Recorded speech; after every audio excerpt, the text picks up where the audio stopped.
हाँ, तो hello class 9 के बच्चों, ये चैप्टर नंबर 3 है साइंस का। और साइंस के इस चैप्टर नंबर 3 का नाम है एटम्स एंड मॉलिक्यूल्स। हिंदी वाले परमाणु और अणु नाम के से ये चैप्टर है। यहाँ पर आज हम केमिस्ट्री की शुरुआत करने जा रहे हैं। केमिस्ट्री की सबसे बेसिक स्टैंडर्ड चीज को जानेंगे, यानी कि एटम और मॉलिक्यूल्स को। एटम और मॉलिक्यूल्स से वस्तुएं बनी है, ऑब्जेक्ट बनी है, एलिमेंट बनी है, हम बने हैं, सब बने हैं। तो जब तक हम एटम को और मॉलिक्यूल्स को जान नहीं लेते, हम केमिस्ट्री को नहीं समझ पाएंगे। हाँ, एक बार जरूर पूछूंगा आप सबसे कि आप लोगों को पता है कि केमिस्ट्री की शुरुआत किसने की? केमिस्ट्री के फादर कौन है? जैसे साइंस के फादर है न्यूटन, ऐसा ही पढ़ते आए हो।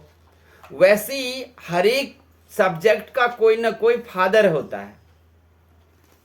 तो केमिस्ट्री की शुरुआत एल्केमी ने किया था। किसने किया था? एल्केमी ने।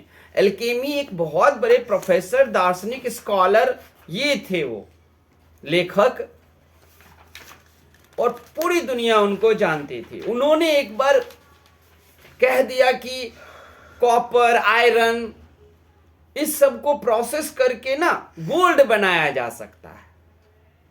लोगों ने उनकी बात सच मान गए और चल दिए सबके सब मिलकर के प्रोसेस करने। तो गोल्ड तो आज तक नहीं बना, लेकिन केमिस्ट्री बन गई। लोगों ने सोडियम, क्लोरीन, फास्फोरस, सल्फर सबको ले लेकर प्रोसेस कॉपर के साथ करने लगा कि ये गोल्ड में बदलेगा। लेकिन किसी का आज तक नहीं बदला। लेकिन केमिस्ट्री, एल्केमी शायद जानते थे, उल्टी ही सही, झूठा ही सही, लेकिन बोल देता हूं। उसके बाद सारे के सारे लोग एक्सपेरिमेंट में लग जाएंगे और पूरी दुनिया को इतनी सारी इन्वेंशंस मिल जाएगा। कितना चालाक था एल्केमी, ये देखो। अच्छाई के लिए उन्होंने झूठ बोला। उनको ही पता था कॉपर से और आयरन से इन सबको मिक्स करके कुछ प्रोसेस करने से नहीं बनेगा गोल्ड, लेकिन वो पूरी दुनिया को केमिस्ट्री सिखाना चाहते थे। आप लोग जब बायोलॉजी पढ़ते हो तो पढ़ाया जाता है ना सेल, कोशिका को। सेल हिंदी में कोशिका। सेल होता है, सेल का मेम्ब्रेन होता है, फिर उसके अंदर में न्यूक्लियस होता है, साइटोप्लाज्म होता है, गोल्जी एपेरेट्स होता है। तो केमिस्ट्री में सेल तो नहीं कहते, केमिस्ट्री में हम उसको एटम कहते हैं। क्या कहते हैं? एटम कहते हैं। और ध्यान रखना, यहां भी न्यूक्लियस है, यहां भी मेम्ब्रेन होगा। यहां के मेम्ब्रेन को हम शेल, KLMN ऐसे करके हम ढूंढ कर निकाले हैं। इसमें भी कई परत हैं, इसके ऊपर में कवर करके घेरा हुआ है न्यूक्लियस को। तो एटम, उसके बाद देखोगे प्रोटॉन और न्यूट्रॉन भी है इसमें। एक एटम हुआ, उसमें इलेक्ट्रॉन है बाहरी घेरे पर। प्रोटॉन और न्यूट्रॉन वो न्यूक्लियस के अंदर हैं, जो न्यूक्लियस की रक्षा में रहते हैं। उसका सबसे बाहरी प्रोटेक्शन बाउंड्री जो है वो है KLMN सेल, वो शेल है, इलेक्ट्रॉन में उसमें घूमते हैं, कह सकते हो आप कि इलेक्ट्रॉन वाली। तो जिस में ये इलेक्ट्रॉन, न्यूट्रॉन, प्रोटॉन, न्यूक्लियस ये सब होते हैं, ये केमिस्ट्री में होते हैं। बायो में सेल होता है। इसी एटम को हम पढ़ने जा रहे हैं। इसमें KLMN सेल है और सब सेल भी है। प्रोटॉन और न्यूट्रॉन वो न्यूक्लियस के अंदर होता है, वो बाहर नहीं होता, वो बाहर नहीं घूम रहा होता। लेकिन बड़ी बात है, ये सब कुछ हम लोगों को नहीं पता था, ये सब कुछ हम लोगों को जानकारी नहीं थी। धीरे धीरे करके साइंटिस्ट सब आते गए और उन चीजों को फिर क्लियर करते गए। तो सबसे पहले मैं आपको क्लियर करूंगा एटम को, यानी कि हिंदी में परमाणु को। तो पहले परिभाषित कर लेते हैं। परिभाषित करने से पहले एक और बात बता देता हूं कि देखो, इससे छोटा पार्टिकल कुछ होता नहीं है और ये फ्रीली मूव करता है। इसको कोई रोक नहीं सकता। It can be not killed, ये मारा नहीं जा सकता है। It can be not destroyed, एक इसका विनाश नहीं संभव है। ये अंतिम सिस्टम है जो ना जल सकता ना गल सकता, कुछ भी नहीं हो सकता। ये अंतिम पड़ाव है जो एटम है। सेल के लिए आप लोगों को बताते हैं ना, हम ना 100 ट्रिलियन सेल के बने हैं, तो फिर ईंट भी है ना, ईंट भी तो एटम से बना होगा ना। ट्रिलियन एटम से एक ईंट बन गया, एक पत्थर बन गया। और सबसे बड़ी बात, एटम को हम आंख से नहीं देख सकते। एटम को अब जरा सोचो इसका डेफिनेशन क्या होगा, जिसको हम आंख से देख नहीं सकते। जिसको देख ही नहीं सकते उसके अंदर भी 3 चीजें हैं, इलेक्ट्रॉन, प्रोटॉन, न्यूट्रॉन, न्यूक्लियस, और भी कई चीजें हैं इसके अंदर भी, बताओ। और उसको हम आंख से देख ही नहीं सकते। इसका डेफिनेशन क्या होगा?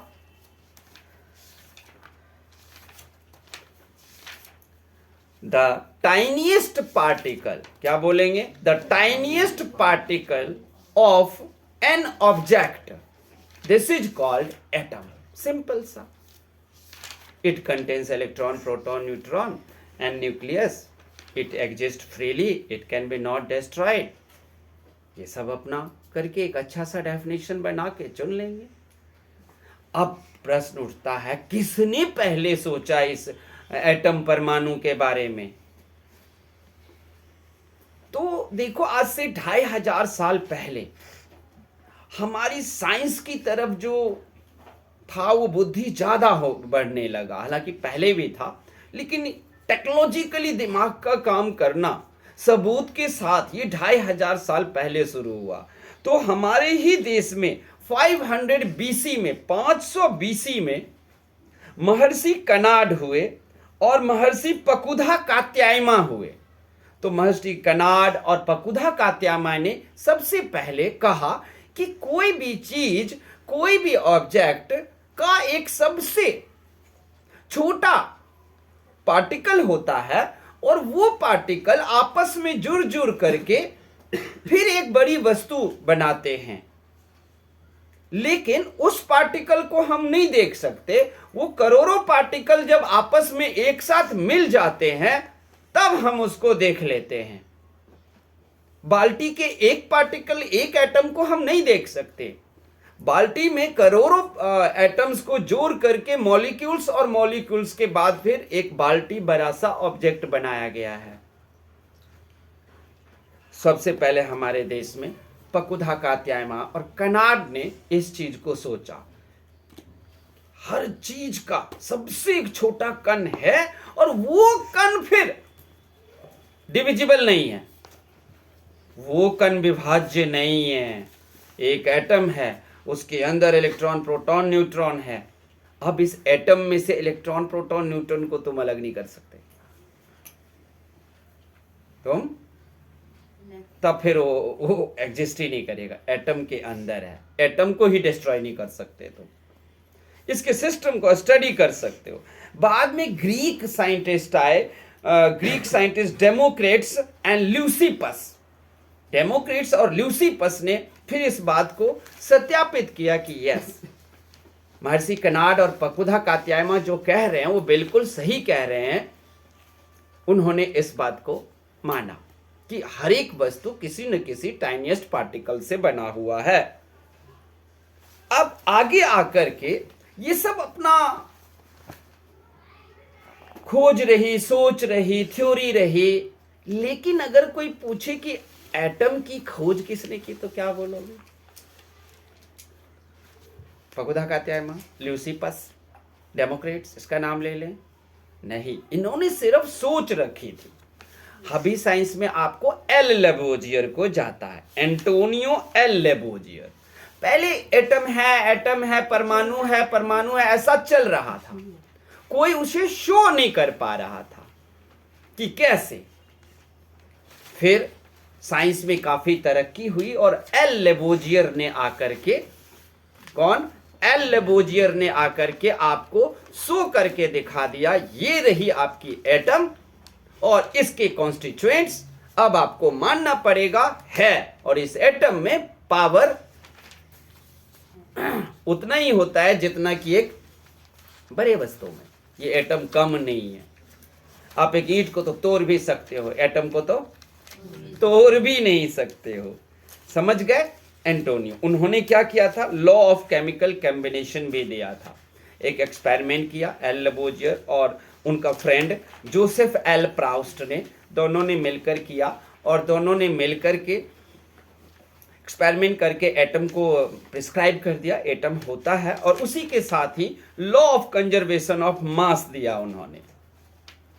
क्या दिया? Law of conservation of mass दिया। इसका क्या मतलब था? इसका मतलब था लॉ ऑफ कंजर्वेशन मास को कि the mass of any substance और element can be not created, can be not destroyed. किसी भी वस्तु के मास को यानी कि द्रव्यमान को ना तो सृजन किया जा सकता है ना ही नष्ट किया जा सकता है। न सृजन न नष्ट।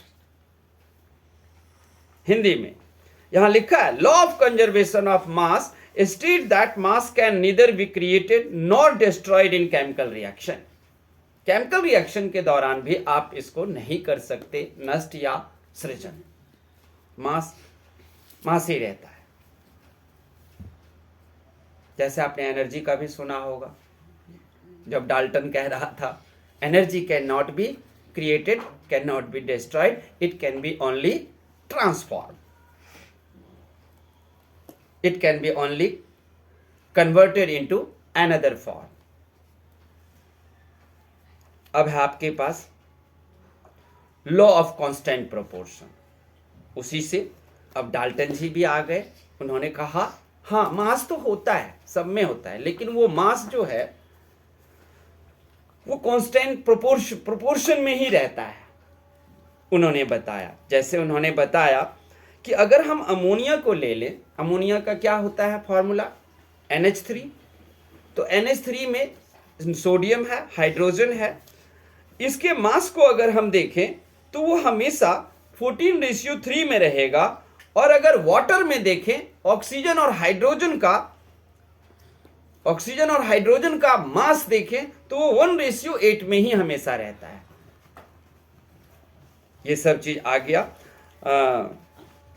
लेबोजियर ने और अदर साइंटिस्ट ने ये सब चीज निकाल लिया, यानी कि लॉ ऑफ कांस्टेंट प्रोपोर्शन का। एक लॉ क्या हुआ? लॉ ऑफ कॉम्बिनेशन आप लोग याद रखोगे, लॉ ऑफ कांस्टेंट प्रोपोर्शन दोनों ही याद रखोगे। मास सेम प्रोपोर्शन में रहता है। उसके बाद ये डाल्टन ने दिया था लॉ ऑफ कांस्टेंट प्रोपोर्शन, और लॉ ऑफ केमिकल कॉम्बिनेशन दिया था किसने? लेबोजियर ने दिया था आपको,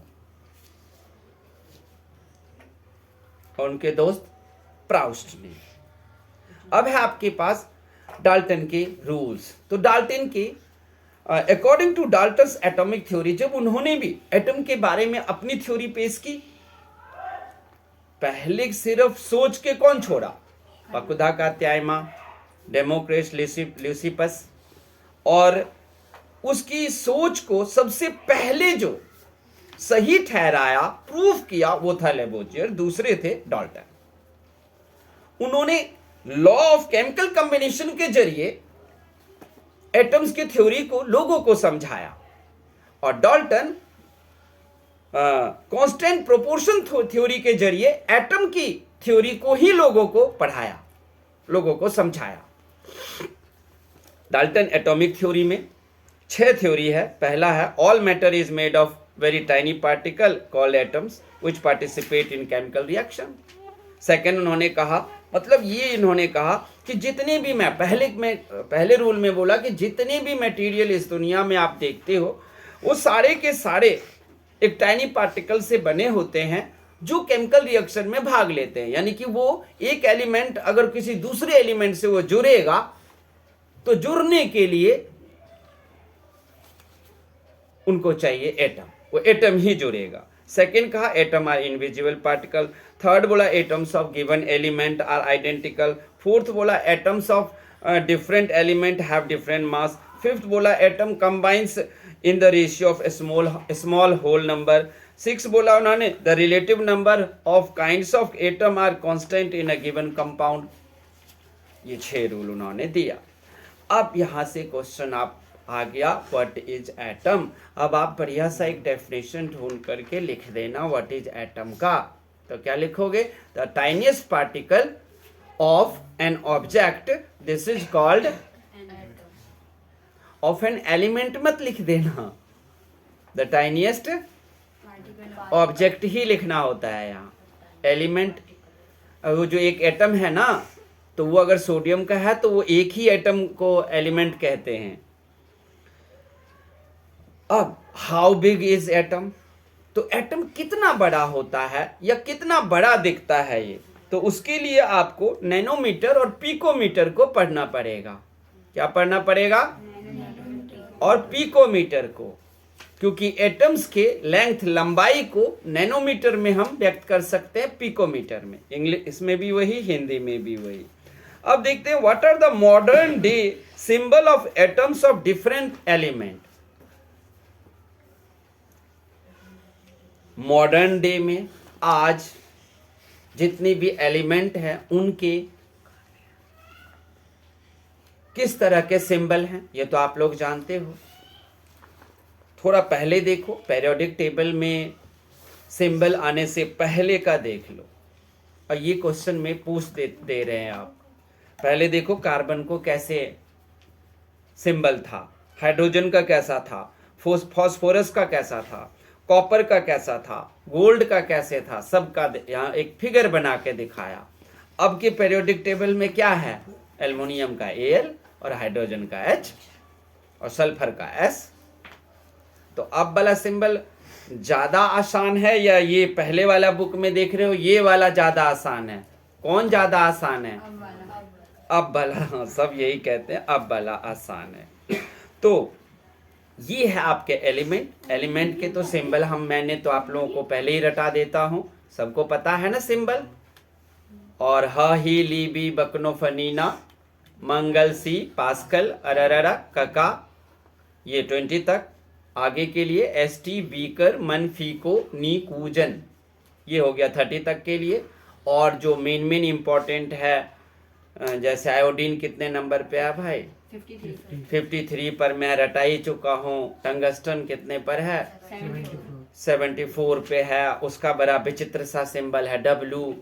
ये सब तो रटवा ही चुके होते हैं। और एटॉमिक नंबर आप लोग तुरंत बता देते हो अब हम मुझे।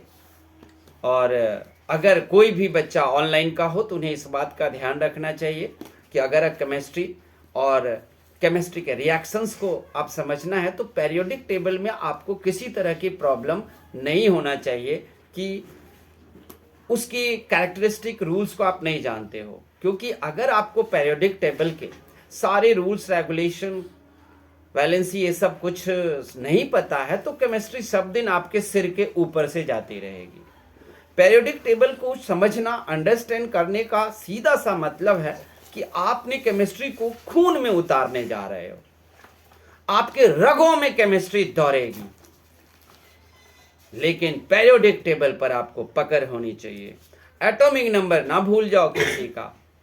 जिंक का एटॉमिक नंबर कितना है? 30।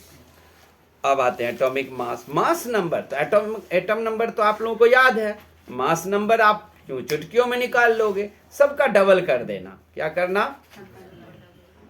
20-30 तक ही ये लागू होगा, याद रखना। 20-30 में भी कुछ ऑथेंटिक हैं, कुछ एक्सेप्शंस हैं। जैसे सोडियम का क्या है? 11, लेकिन मास नंबर 21 ना 23 है। अब अगर एटॉमिक नंबर 11 है तो उसका डबल होना चाहिए ना। तो 21 कैसे हो जाएगा मेरे भाई? 11 का डबल तो 21 होता नहीं है, 21। 11 का डबल होता है 22, लेकिन नहीं है। मास नंबर सोडियम का 23 है। क्लोरीन का कितना होना चाहिए भाई? 34 होना चाहिए ना मास नंबर, क्योंकि एटॉमिक नंबर कितनी है? 17 है। इतना ही होना चाहिए ना, लेकिन है कितना? 37.5 नहीं, 35.5 है। 35.4 कितना है? 35.5 होना चाहिए 34, लेकिन कितना है? 35.5। ये कुछ एक्सेप्शन है, इसे आपको याद रखना पड़ेगा। साइंस इसी का नाम है। ये नहीं कि आप कुछ थोड़े मोरे कुछ याद रख के काम चल जाएगा। कुछ दिन रखो याद, उसे अपने रगों में बहने दो, फिर कुछ भी याद नहीं रखोगे ना तो भी याद रहेगा आपको सब कुछ। अब है तो निकालना, मास नंबर भी निकालना सीख गए ना। अब आएंगे हम एटम एग्जिस्ट कैसे करता है। तो आप लिखना एटम जो है वो फ्रीली एग्जिस्ट करता है, उसको किसी से कोई डर नहीं लगता है, किसी से डर के मारे वो कहीं रुक नहीं जाएगा एटम, क्योंकि उसे जानता है कि ना तो मुझे पानी बहा सकती है और ना ही आग हमें जला सकती है। मेरे ऊपर आसमान भी गिर जाए तो मेरा बाल बांका नहीं कर सकते, इसलिए एटम फ्रीली एग्जिस्ट करता है। तो किसी से कहीं कोई खतरा नहीं है उसे। अब बारी आई व्हाट इज मॉलिक्यूल। क्या बारी आ गई अब? What is molecule. बच्चों एटम समझ चुके हैं हम लोग, अब देखेंगे व्हाट इज मॉलिक्यूल। तो व्हेन 2 और more atom combine to each other, this is called molecule. जब 2 या 3 परमाणु आपस में जुड़ जाते हैं तो उसे हम अणु कहते हैं। मॉलिक्यूल को हिंदी में अणु बोलते हैं। परमाणु जो है 2-3 एक साथ जो ही जुड़ेगा तो वो बन जाएगा अणु। अब एटम को आंख से हम देख सकते हैं क्या? नहीं ना। और मॉलिक्यूल को आंख से देख सकते हैं क्या? हाँ, मॉलिक्यूल को आप आंख से देख सकते हो, अच्छी तरह देख सकते हो। एटम को देख नहीं सकते, मॉलिक्यूल को देख, क्योंकि अब कई एटम आपस में जुड़ गया ना, फिर आपको यहां पर में मॉलिक्यूल्स होंगे। अब एटम्स जो रिएक्ट करेगा, तो एटम जब रिएक्ट करेगा तो वो अपनी एटॉमिसिटी के साथ रिएक्ट करेगा। किसके साथ रिएक्ट करेगा? एटॉमिसिटी। एटॉमिसिटी मतलब उसकी अपनी कैपेसिटी। एटम की जो अपनी पावर होती है, अपनी उसकी जो ताकत होती है, उसको बोलते हैं एटॉमिसिटी। तो वहीं पर आर्गन देखोगे तो उसमें एटॉमिसिटी उनका मोनो एटॉमिक है वो, क्योंकि वो सिंगल ही किसी से भी रिएक्ट कर लेगा एक एटम लेकर। लेकिन ऑक्सीजन ऐसा नहीं कर सकता। ऑक्सीजन की एटॉमिसिटी 2 है, क्योंकि वो 2 एटम के साथ ही इस दुनिया में जिंदा रहेगा, एग्जिस्ट करेगा, वरना वो डिस्ट्रॉय हो जाएगा। समझ गए? हाइड्रोजन भी वही है, H2 लिखा हुआ देखते हो, O2 लिखा हुआ देखते हो। क्यों? क्योंकि ये सब के सब 2 एटम के साथ एग्जिस्ट करेगा।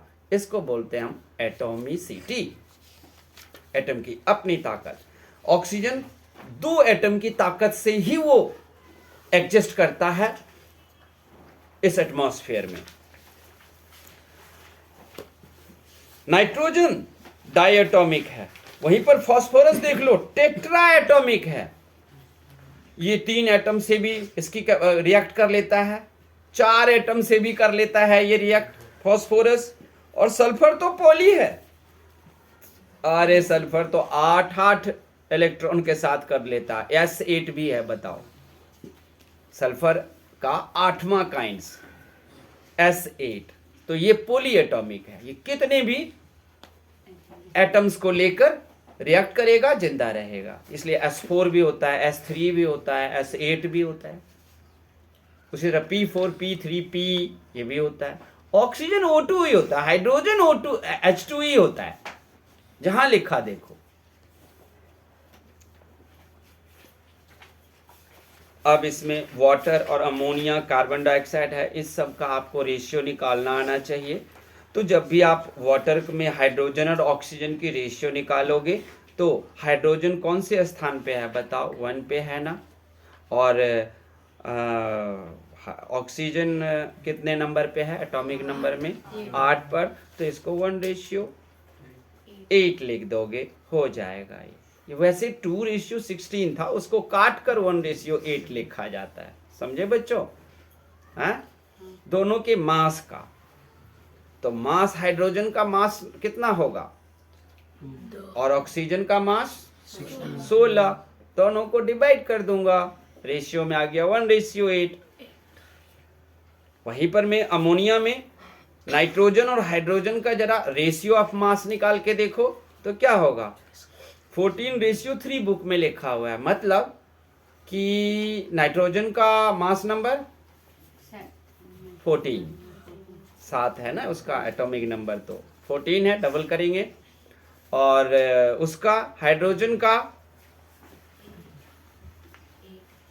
1, और यहाँ NH3 है, NH3 अमोनिया का फॉर्मूला, तो H में 3 है तो 1 को मल्टीप्लाई कर देंगे ना फिर 3 से, तो 3 हो गया, इसलिए उसने 14:3 लिखा है। ये कट नहीं सकता, इसीलिए नहीं काटा है, 14/3।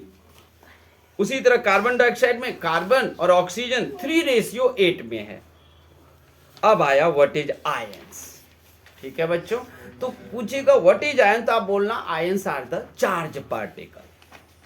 क्या आर द चार्ज पार्टिकल। आप लोग जितना बोलोगे उससे आप सीखोगे। यही चार्ज पार्टिकल ना कहीं दूसरे के चार्ज पार्टिकल से जाके गुथ जाता है और फिर वहां पर एक रिएक्शन होकर एक न्यू कंपाउंड या एक नया सब्सटेंस बन जाता है। यही होता है रिएक्शन।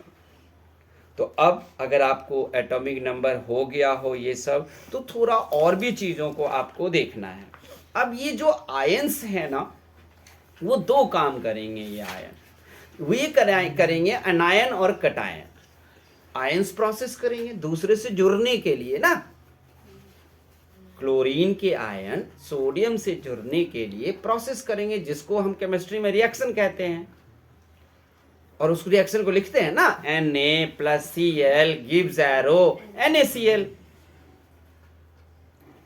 तो सोडियम और क्लोरीन के आयंस आपस में रिएक्ट करेंगे।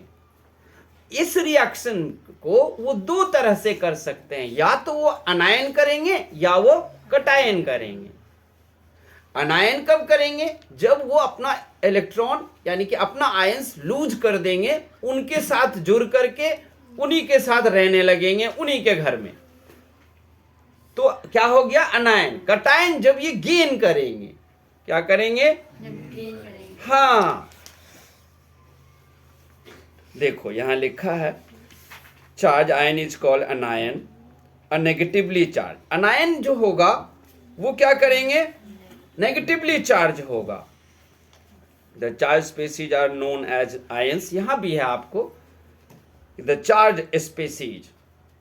Ions many consist of single charge from a group of atom that have a met charge on them.